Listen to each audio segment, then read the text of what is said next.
இப்போ நம்ம first some பார்க்கலாம். இதில் பார்த்தீங்கன்னா ₹2.70 15 பைசா எத்தனை சதவிகிதம் இதான் கேட்டிருக்காங்க. இப்போது இதில் ₹2.70 இருக்குது.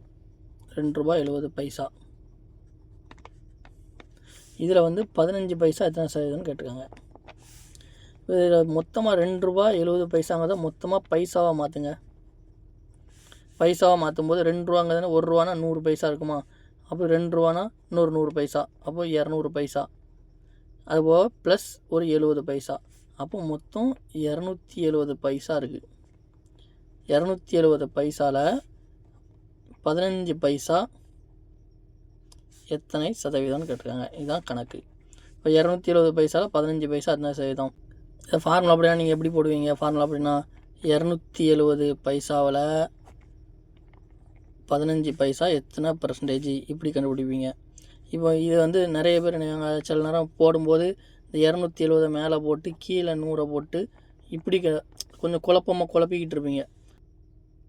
உங்களுக்கு இந்த நல்லா தெரியும்னா இப்படியே போடுங்க. அப்படி இல்லை எனக்கு ஷார்ட்டாக எனக்கு குழப்பமே இல்லாமல் வேணும் அப்படின்னா நான் சொல்கிற மெத்தடில் கொஞ்சம் பார்த்துக்கோங்க. கொஞ்சம் குழப்பம் இல்லாமல் உங்களுக்கு இருக்கும். அதில் எப்படின்னு பார்த்தீங்கன்னா, இப்போ 270 பைசா இருக்குது. அதில் 15 பைசா எத்தனை பர்சன்டேஜ்னு பார்க்கணும்.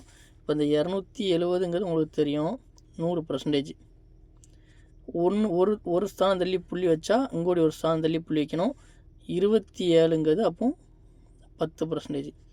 27 பைசாங்கிறது 10%.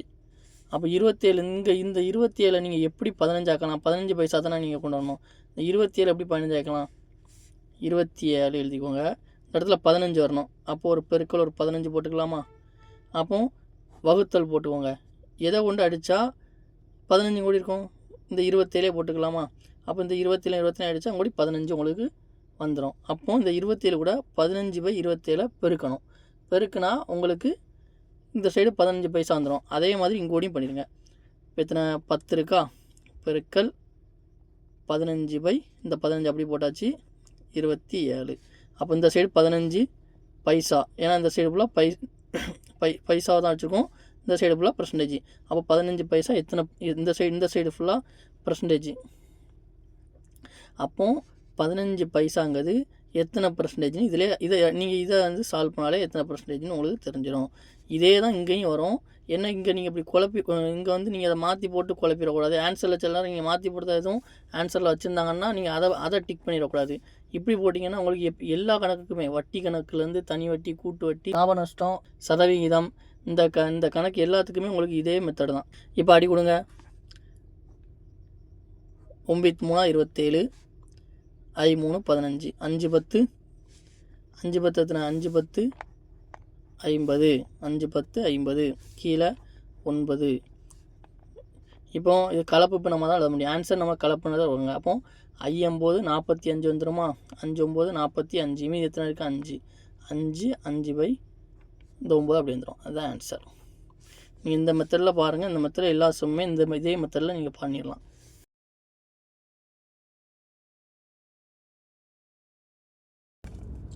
அடுத்த சம் பார்க்கலாம். அடுத்த சம் பார்த்தீங்கன்னா, ஒரு இயந்திரத்தின் தற்போதைய மதிப்பு 50,000. இதன் மதிப்பு ஒவ்வொரு ஆண்டும் 10% குறைந்தால் 3 ஆண்டுக்கு பின் கொடுத்துருக்கான். இதன் மதிப்பு என்ன இதுன்னு கேட்டிருக்கான். ஒரு இயந்திரத்தோட மதிப்பு என்ன கொடுத்துருக்கான்? 50,000 கொடுத்துருக்காங்க. இதோட மதிப்பு ஒவ்வொரு ஆண்டும் 10% குறையுது. அப்போ மொதல் ஆண்டானது இது வந்து 100%. 100% எழுதிக்கலாம்.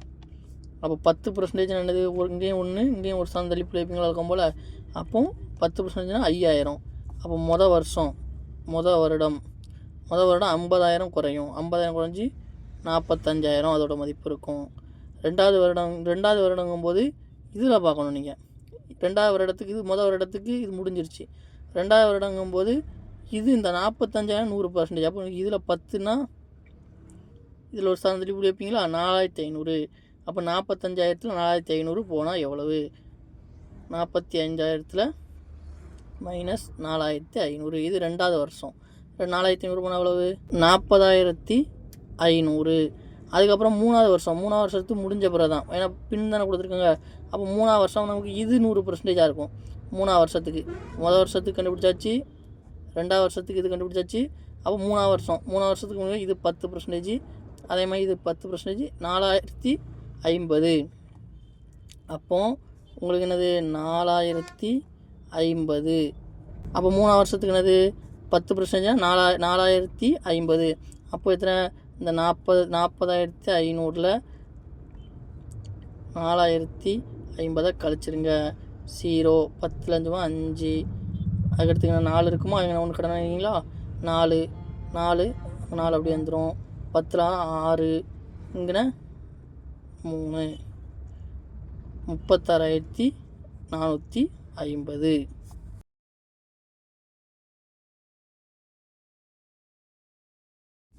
அடுத்து 3ஆவது சம் பார்க்கலாம். 3ஆவது சம் பார்த்தீங்கன்னா எக்ஸின் ஒய் சதவிகிதம் 50 எனவும் ஒய்யின் இசட் சதவீதம் 25 எனில் எக்ஸுக்கும் இசட்டுக்கும் உள்ள தொடர்பு கேட்டிருக்காங்க.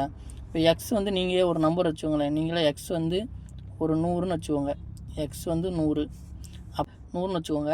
100ன்னு வச்சுக்கிங்கன்னா 100இன் டேஷ் சதவிகிதம் 50.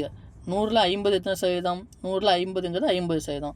அப்போ எக்ஸின், அப்போ 100இன், இந்த எக்ஸின் 100இன் 50% 50 வந்துருச்சா. அப்புறம் ஒய்யின் இசட் சதவீதம் 25. ஒய் என்னது, ஒய்ங்கிறது இந்த 50, இது வந்து 50%. அப்போ இதில் வந்து என்னது, ஒய்ங்கிறது இந்த 50, ஒய் வந்து 50.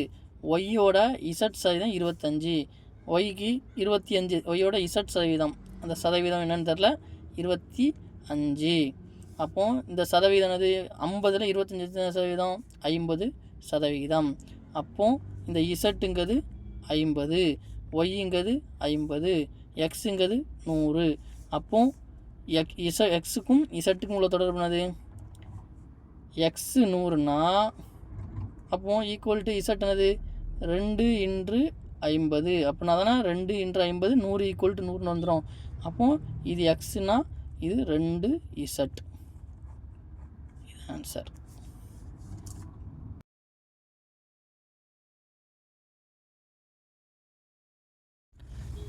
நம்ம அடுத்த சம் பார்க்கலாம். 1/35 என்பது 2/7ல் எத்தனை சதவிகிதம்? 2/7ல் வந்து 1/35ங்கிறது எத்தனை சதவீதம்? இப்போ நமக்கு வந்து பின்னமாக இருக்குது. இதை கொஞ்சம் நம்ம முழு எண்ணாக மாற்றுவோமா? இப்போ 1/35ங்கிறது 2/7ல் எத்தனை சதவீதம்னு கேட்காங்க. இப்போ நம்ம இந்த 2/7 எப்படி கொஞ்சம் முழு நம்பராக ஆக்கலாம்? இப்போ சிம்பிளாக பார்த்தீங்கன்னா இங்கே பாருங்கள், இப்போ உங்கள்கிட்ட வந்து ஒரு 10 வடை இருக்குது. அதில் 2 வடை எத்தனை சதவீதம்னு கேட்டால் என்ன செய்வீங்க, ஒரு ஸ்தானம் தள்ளி புள்ளி வைப்பாங்க. ஒரு வடைங்கிறது அப்போ 10ங்கிறது 100%. அப்போ இங்கோடி 1 புள்ளி வச்சு இங்கோடி 1 புள்ளி வச்சா 1ங்கிறது 10%. அப்போ 2ங்கிறது 20% அப்படின்னு ஈஸியாக சொல்லிடுங்க. இதே இது இங்கே வந்து 100 வடை இருக்குது, 100 வடையில் 20 எத்தனை பர்சன்டேஜ் ஆகும், 20%. அப்போ இந்த பக்கம் நீங்கள் என்ன சேர்க்கிங்களோ அதே தான் இந்த பக்கம் சேர்த்தா மாறாது, அந்த பர்சன்டேஜ் கரெக்டாக எடுத்துடலாம். அப்போ இதில் அதே மாதிரி வாங்க, அதே மாதிரி பாருங்கள். இதை இந்த சைடு நம்ம முழு நம்பர் ஆக்கிடலாமா? அப்போது இந்த சைடும் 7 கொண்டு பெருக்கிடுங்க, இந்த சைடும் 7 கொண்டு பெருக்குங்க. ஏன்னா 7 கொண்டு ஏன் இருக்குன்னா அப்படின்னா இந்த 7 அடி போயிடும். இங்கே 1/7 7 35. அப்போ 1/5 இஸ் ஈக்குவல் டு 2. இப்போ வந்து நீங்கள் வந்து 2/7ல் 1/35% கண்டுபிடிக்கணும் ஒன்று தான், 2ல் 1/5% கண்டுபிடிக்கிறது ஒன்று தான். இதை இன்னும் கூட சிம்பிளாக எடுத்துடுங்களேன். இதை இன்னும் கூட சிம்பிளாக எடுத்திங்கன்னா என்னது, இங்கோடி 5 கொண்டு பெருக்கிடுங்க, இங்கோடியும் 5 கொண்டு பெருக்குங்க. அப்போ இந்த 5 பேருமா 1 வருமா, இங்கோடி எத்தனை 10. அப்போ 10ல் 1 எத்தனை பர்சன்டேஜ், அவ்வளோதான். இந்த இப்படி பின்னத்துள்ள கணக்கை ஈஸியாக இப்படி நம்பரில் கொண்டு வந்தாச்சு. 10ல் 1 எத்தனை பர்சன்டேஜ், 10%. எப்படி இந்த 10ங்கிறது 100%. அப்போ ஒரு ஸ்தானத்தில் கூட வச்சா 10%ங்கிறது 1. அப்போ 1 10%. இதான் ஆன்சர்.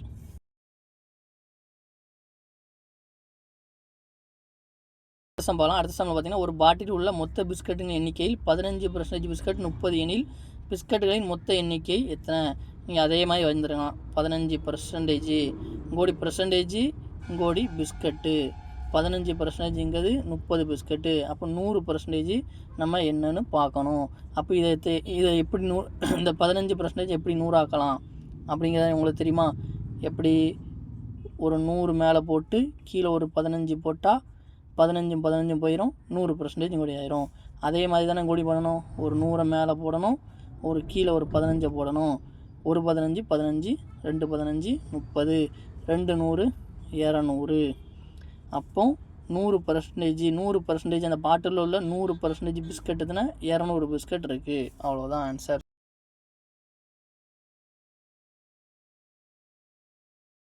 அடுத்த சம் பார்க்கலாம். அடுத்த சம் பார்த்தீங்கன்னா, ஒரு மிதிவண்டியின் விலை ரூபாய் 1500 என்று குறிப்பிடப்பட்டுள்ளது. மிதிவண்டியோட அளவு 1500. இதனை 1350க்கு விற்காரு, 1350க்கு விற்காரு. அப்போ எவ்வளோ தள்ளுபடி அவர் கொடுத்துருக்காரு? அப்போ 1500ல் 1350 கழிங்க. கழிச்சா எவ்வளோ வருது? 150 ரூபா டிஸ்கவுண்ட் பண்ணி, அதாவது தள்ளுபடி பண்ணி விற்றுருக்காரு. அப்போ அவருக்கு தள்ளுபடி சதவீதம் எவ்வளோன்னு கேட்காங்க. இன்னொரு 150 ரூபா நம்ம எத்தனை சதவீதம் பார்க்கணும். அது எதில் பார்க்கணும்? எப்போவுமே இந்த அடக்க விலையில் தான் பர்சன்டேஜ் பார்க்கணும். அடக்க விலையில் பாருங்கள், 1500ங்கிறது எத்தனை பர்சன்டேஜ்? 100%. அப்போ 150 நமக்கு இதில் ஒரு ஸ்தானம் தள்ளி வச்சாலே 150 வந்து இங்கோடி 1 வச்சாலே வந்துடும். அப்போ 10%ங்கிறது 150. அப்போ அவர் 10% தள்ளுபடி விலையில் மிதிவண்டியை விற்றிருக்கிறார்.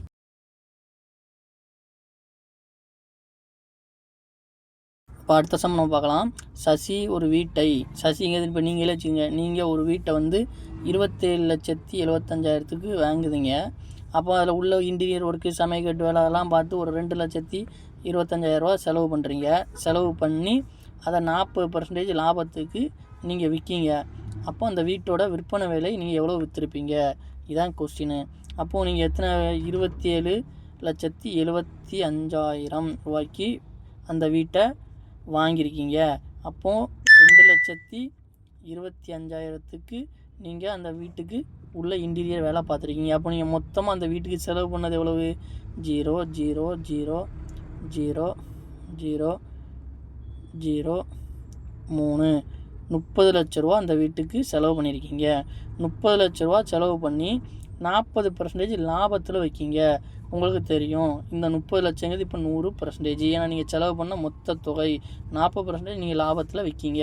இப்போ 30 லட்சங்கிறது 100%னா 10% எவ்வளவு? இங்கே ஒரு ஸ்தானத்தில் வைக்கிங்களா? எத்தனை? 30 லட்சம் 3னா 10% என்னது? 3 லட்சம். 10%ங்கிறது 3 லட்சம். 3 லட்சம் 10%. அப்போ 40% எவ்வளவு? அப்போ இதை 4ஆல் பிரிக்கிங்களா? 4 3 12 12 லட்சம். 12 லட்சம் லாபத்துக்கு நீங்கள் விற்றுருக்கீங்க. அப்போது நீங்கள் செலவு பண்ண எத்தனை? 30 லட்சம். லாபம் எத்தனை? 12 லட்சம். அப்போ அந்த வீட்டோட மொத்த விற்பனை விலை எத்தனை? 30 + 12. அப்போ 42 லட்சம். 42 லட்ச ரூபாய்க்கு நீங்கள் அந்த வீட்டை விற்பனை செஞ்சுருக்கீங்க. தான் ஆன்சர்.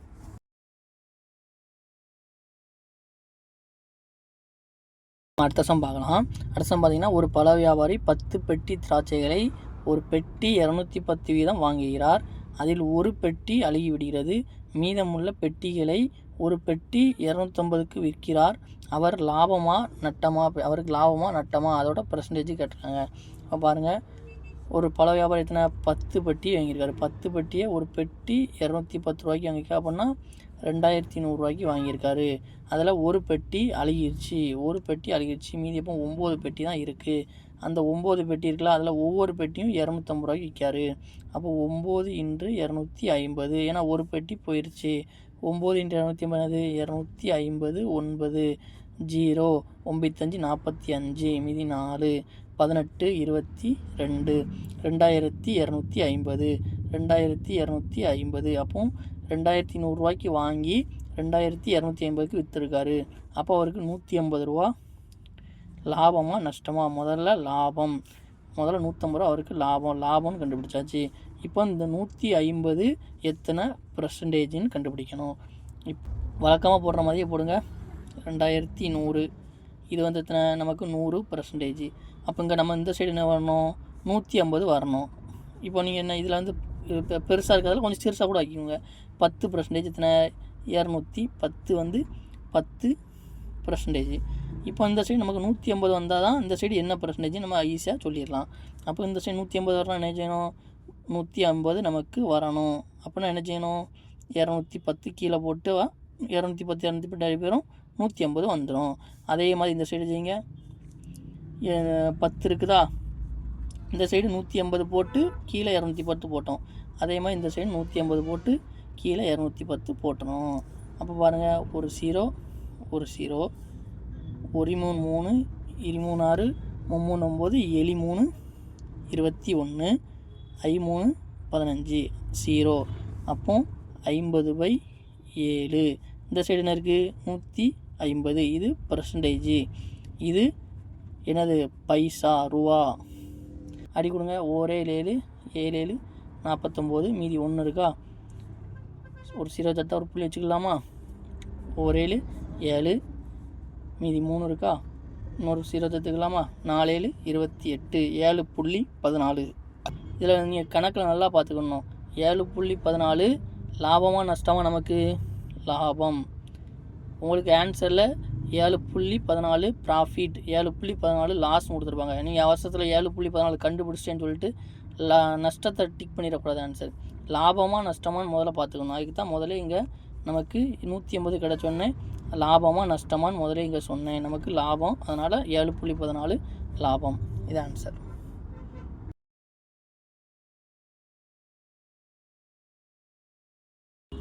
அடுத்தம் பார்க்கலாமா. அடுத்தம் பார்த்தீங்கன்னா, ராவ், கவுல், பன்சால் இப்படி பேராக கொடுத்துருக்காங்க. உங்களுக்கு இது குழப்பமாக இருந்துச்சுன்னா உங்கள் வீட்டிலே ஒரு 4 பேர் எடுத்துக்கோங்க. உங்கள் அம்மா ஒன்று, உங்கள் அப்பா ஒன்று, நீங்கள் ஒன்று, உங்கள் அண்ணன் ஒன்று, இந்த மாதிரி வச்சுக்கோங்க. இப்படி 4 பேர் இருக்கீங்க. உங்களுடைய பங்குக்கு தான் இப்போ இது உங்கள் அம்மா, உங்கள் அப்பா, உங்கள் அண்ணன், இது நீங்கள். அப்போ உங்கள் அப்பா வந்து 1/3 பங்கு ஒரு கூட்டாக வியாபாரம் செய்கிறீங்க. அதில் உங்கள் அப்பா 1/3 பங்கு போடுறாங்க, உங்கள் அம்மா ஒரு 1/4 பங்கு போடுறாங்க, உங்கள் அண்ணன் ஒரு 1/5 பங்கு போடுறாங்க, மீதி பங்கு நீங்கள் போடுறீங்க. அது என்னன்னு தெரில, அதை நம்ம கண்டுபிடிக்கணும். அதை வந்து முதலீடு செஞ்சு லாபத்தொகை வந்து 9,84,000 ரூபா நீங்கள் பெறுறீங்க. அப்போது இந்த பங்கின் அடிப்படையில் உங்கள் லாபத்தை எப்படி பங்கு செஞ்சுக்கிடுவீங்க, இதுதான் கொஸ்டின். இப்போ பார்த்தீங்கன்னா இதில் கீழே முதல்ல பாருங்கள், 3 இருக்குது, 4 இருக்குது, 5 இருக்குது. அப்போ 3 4 5 எல்சிஎம்னு என்ன வரும், 60. ஒரு 60 வச்சுக்கலாமா, ஏன்னா எதுவுமே வகுப்படாது. அப்போ 3 12 12 5 60.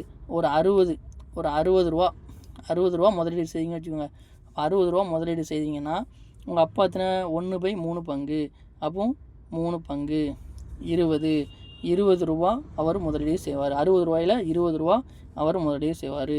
அப்போ அதுக்கப்புறம் யார், உங்கள் அம்மா 1/4. 1/4 பங்குனா 4. அப்போ எத்தனை, 15. 60ல் 15 ரூபா உங்களுடைய அம்மா முதலீடு செய்கிறாங்க. அடுத்து உங்கள் அண்ணன் 1/5 பங்கு. அப்போ 5 போடுங்க, 5 10 2 12. அப்போ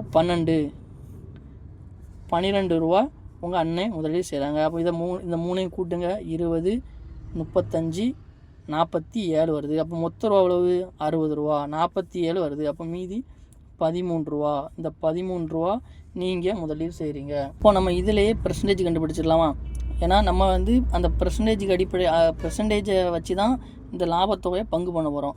உங்களுடைய பெர்சன்டேஜ், உங்களுக்கு லாபம் எவ்வளவு, உங்களுக்கு பார்த்தீங்கன்னா 60 ரூபா இருக்குன்னா அந்த 60 ரூபாயில் நீங்கள் 13 ரூபா நீங்கள் இன்வெஸ்ட் பண்ணியிருக்கீங்க. அப்போ அந்த 13 ரூபாய்க்கு தகுந்தாறு போல் உங்களுக்கு எவ்வளோ ரூபா பங்கு தரணும் இந்த ரூபாயில், அதான் கொஸ்டின். இப்போ அந்த 60ங்கிறது உங்களுக்கு எத்தனை, ஒரு 100% தான். அது உங்களுக்கு தெரியும். 60ங்கிறது 100%. அப்படின்னா நீங்கள் வந்து 13 ரூபா இன்வெஸ்ட் பண்ணியிருக்கீங்க. 60 100%ல் நீங்கள் 13 ரூபா இன்வெஸ்ட் பண்ணியிருக்கீங்கன்னா நீங்கள் எத்தனை பர்சன்டேஜ் இன்வெஸ்ட் பண்ணியிருக்கீங்க அது உங்களுக்கு தெரிஞ்சிச்சுனாலே, நீங்கள் எத்தனை பர்சன்டேஜ் இங்கே அந்த 60 ரூபாய்க்கு எத்தனை பர்சன்டேஜ் நீங்கள் இன்வெஸ்ட் பண்ணிக்கின்னு தெரிஞ்சாலே அந்த பர்சன்டேஜை உங்களுக்கு இதில் பங்கு வச்சு கொடுத்துட்டா முடிஞ்சு போச்சு. அப்போ 60ல் நீங்கள் 13 ரூபாங்கிறது எத்தனை பர்சன்டேஜ்னு பார்க்கணும். அப்போ 60ல் 13 ரூபா எத்தனை பர்சன்டேஜ்னு பார்க்கணும். 60ங்கிறது உங்களுக்கு 100% தெரியும்.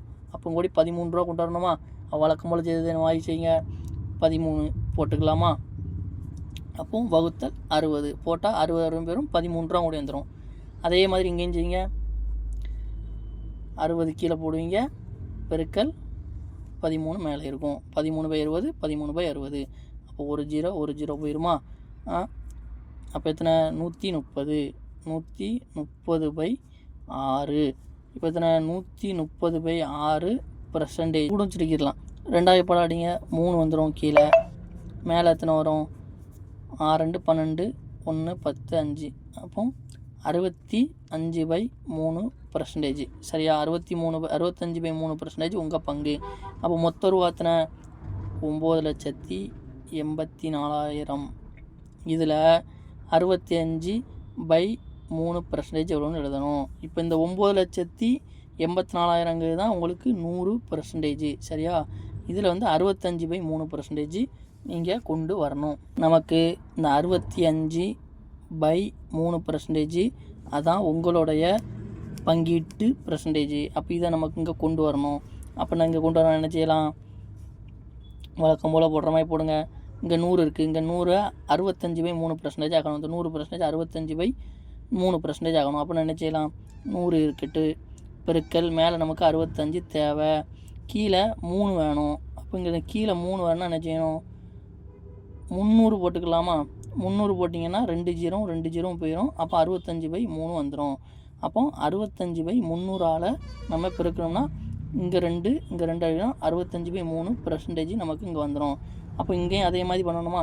9,84,000 பெருக்கல் 65 போட்டுருவீங்களா? இந்த 65 வகுத்தல் அதேமாதிரி 300 போட்டுருவீங்களா? 300. இப்போ 2 0 போயிடுமா? அப்போ 3 படம் அடி கொடுங்க. 1 3 3 3 9 2 3 6 மீதி 2 இருக்குமா? 24 3 24 0. அப்போ எவ்வளவு? 3 2 8 0 3 2 8 0 பெருக்கல் 65. இதை பெருக்கி எழுதிட்டிங்கன்னா இதுதான் உங்களுடைய லாப பங்கீடு. பெருக்கி எழுதுங்க. 3 2 8 0 65 0 8 40 4 10 14க்கு 4 மீதி 1 5 15 15 1 16 6 கொண்டு போயிருங்க. 0 6 8 48க்கு 8 மீதி 4 12 12 4 16 மீதி 1 18 18 1 19. இதை கூட்டி எழுதுங்க. 0 0 2 13 1 11 2. எத்தனை உங்களுடைய லாப பங்கீடு? 2,13,200 இந்த அமௌண்ட்டுக்கு உங்கள் லாப பங்கீடு 2,13,200. அவ்வளோதான் ஆன்சர்.